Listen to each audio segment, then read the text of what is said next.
So hello guys, আমি ARK কোম্পানির একটা এলইডি স্টাডি ল্যাম্প অর্ডার করেছিলাম ফ্লিপকার্ট থেকে, যেটা আজকে এসেছে। বক্সটা এরকম, এর উপরে দেখো স্পেসিফিকেশানস কিছু আছে, প্রাইসিং রয়েছে, আর ফ্রন্টেও কিছু স্পেসিফিকেশান দেওয়া আছে। টাচড এবং নেকটা ভীষণই ফ্লেক্সিবল। সো এবং নাইটে স্টাডি করার জন্য দরকার ছিল, তো এটা বেশ সুন্দর এবং দেখলাম দামটাও কম, তো অর্ডার করে দিলাম। তো প্রোডাক্টটাকে বার করছি, দেখো এটা USB normal A to B type তোমার কেবল পাওয়া যাবে, রিচার্জেবল এটা। তো প্রোডাক্টটার ওপরে একটু দাগ দুগ লক্ষ্য করছি, জানি না এটা কেউ কিনে ফেরত দিয়েছিল কিনা।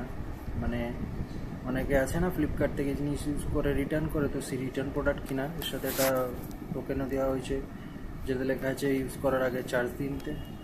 তো আমি দেখছিলাম এর প্যানেলের এইখানটায় বিভিন্ন ধরনের দাগ এবং স্ক্র্যাচ, একটা প্লাস্টিক কোটিং প্রোটেকশন করা থাকে, সেটাও নেই। মনে হচ্ছে এটা কেউ রিটার্ন করা প্রোডাক্ট। সো যাই না, দেখি আলোটা কীরকম হয় না হয়। তো চলো অন করি। আলো তো জ্বলছে ঠিকঠাকই, তিনটে মোড আছে এখানে। তো